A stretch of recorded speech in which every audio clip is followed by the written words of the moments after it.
guys, and welcome to Board Game Inquisition, where we are indeed fanatical about everything board games.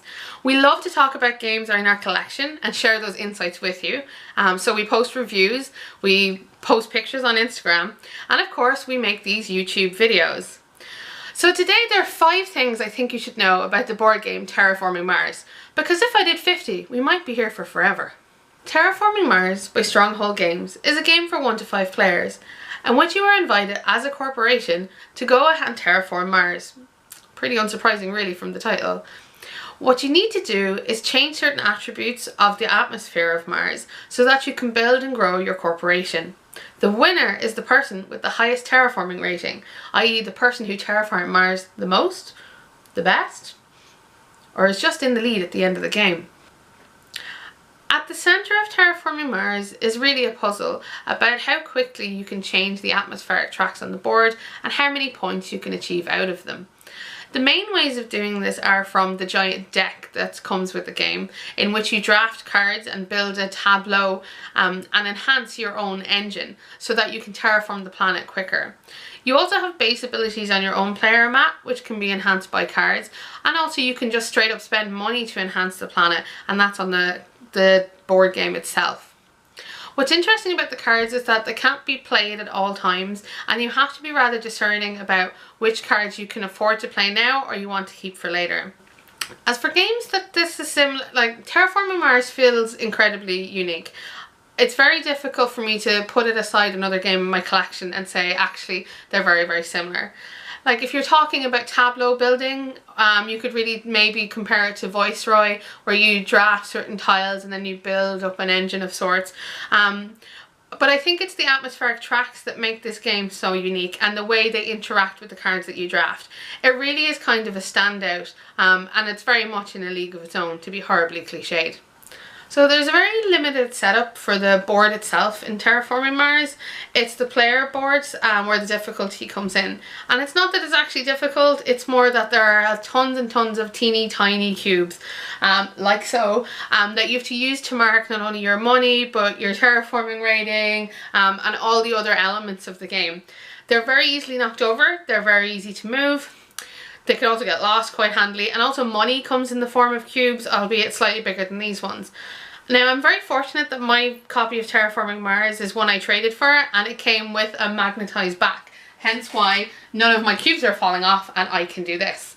It's definitely something I'd recommend if you wanted to play the game seriously, or if you're just capable of doing that kind of stuff for fun. But otherwise just be very careful with your cubes, because of course, you know, they're markers for everything that you're doing in the game. Playtime for Terraforming Mars has been kind of unusual for us. Now I mostly play 2-player, and up until about last week I would have said roughly 90 minutes to play this game 2-player, and that's at a pretty leisurely pace. We're not really schlepping it along or anything like that. And then last week we had a game that took us 3 hours, and I sat there and I went, really, has it been that much time? And I think the reasoning behind this is that the cards you get are different each game, and therefore your strategies each game are different. So both myself and my husband were in no hurry to raise any of the atmospheric tracks. We were just really doing a lot of engine building, and we had a lot of cards, and that definitely lengthened out the game. So I do believe there's a huge variation in the length of time Terraforming Mars can take to play, definitely depending on the number of players, but also the style of play you're going for. Sometimes people will want to go for the quick victory if they're ahead, and other times people want to draw it out longer and develop their strategy further. And because of that, I don't want to give it an exact amount of time it would take to play Terraforming Mars. It's definitely not one of the bigger games we have, but oftentimes it surprises me with the lengths it will go to. How replayable is the game? Extremely. Because the core of the game itself is, you know, a huge deck of cards, and I'm not talking about a little bit, I'm talking about a lot, and each card is unique and different, and every time you play you could go for a different strategy depending on the different cards you get. So while the core mechanic is always going to remain the same, the way you get there will always be varied and different, and that makes Terraforming Mars infinitely replayable. So aesthetically speaking, Terraforming Mars looks and feels spacey. The board itself is pretty barren. It's nice when you fill it in with the tiles. It definitely looks like you've created a change there. The other place where aesthetics matter, I suppose, is in the cards themselves. And they are definitely not on the pretty side. Now, to be fair to the game, there are a ton of cards in it, and you can't really expect them to have gorgeous artwork for each card. I also think it fits in a little bit with the theme. You know, we are, after all, being corporations in space. It's got to be utilitarian and functional, you know. And definitely the card art fits that kind of feeling. It doesn't feel we're in a luxurious place. And of course, the main problem, I suppose, with art on the cards is that I don't feel like you get to spend a lot of time engaging with the cards in the first place. So the art doesn't necessarily have to matter so much.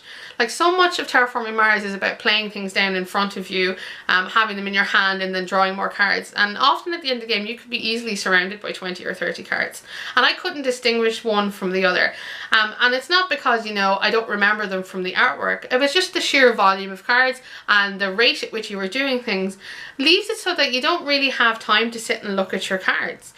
You really care more about what they do than how they look.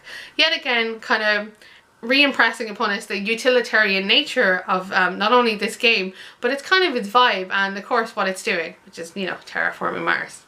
Okay, so what do I really think about Terraforming Mars? Let's start with some of the negatives. Okay, for me the huge amount of cards is a bit problematic. First off, because there's such a variety of them, it makes it very random what kind of cards each player are capable of getting. So I could draw 5 cards and you could draw 5 cards and yours might synergize together and mine might not.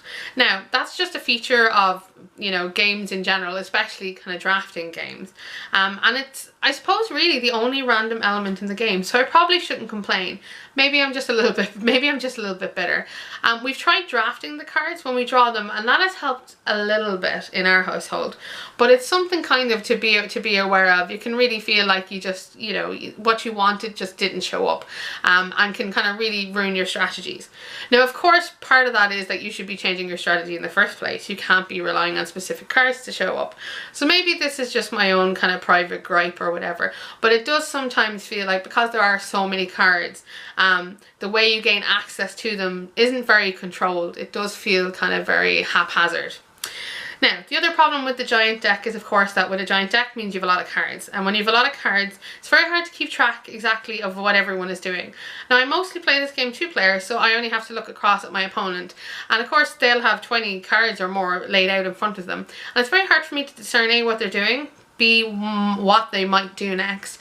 And even when you ask a player, when there's just so much information like that to take in, I don't think you can ever fully keep track of it. So it makes it a very kind of isolationist game where you're very much doing your own thing, your opponent's doing their things, and maybe you'll pass the ships in the night sometimes. There's not a lot of interaction here, and I think that's just down to the nature of the large deck itself. Now, being all that as it is, the pros of this are in fact also this large deck, because it offers such variety. Every game is different. It forces you to change your strategies on the fly. It's, you know, it really kind of encompasses what the theme of the game is all about, which is these things are happening haphazardly. You'd like to do other things. You can't, like, success doesn't always go in a straight line. It goes up and down sometimes. And I do think that the large deck represents that. And the fact that every game is different, or that every time you sit down you can have a different strategy, is a huge bonus for me. And finally, one of the major, I think, good points to make about Terraforming Mars is the fact that everything you do rewards you. It's very much a point salad game, as they say. Everything you do, the track goes up, the track goes down, you get to do this, you get to that. And so even though you're not winning, even though maybe you're out of the game, you feel like you're progressing. It always feels like a progression with Terraforming Mars. You're never sitting still. And I think that's what really makes it super exciting and super special. So as a whole, is it a good game to play? Most definitely. I think we recommend it here at Board Game Inquisition. Have I ever made a recommendation before? I'm definitely keeping it in our collection. We enjoy it, and it's good fun. I also think it's pretty noticeable to say that it has a solo player mode, which I think is becoming more popular in games, and that's great to see too, because, you know, as we all know, getting people around together all the time is not necessarily the easiest thing to do. So thank you for watching. I hope you enjoyed the video. Please subscribe if you did. I'd like to know there were people out there watching that wanted to see more of this. And until then, I'll be here asking questions, playing games, and hopefully bringing the results to you. Take care.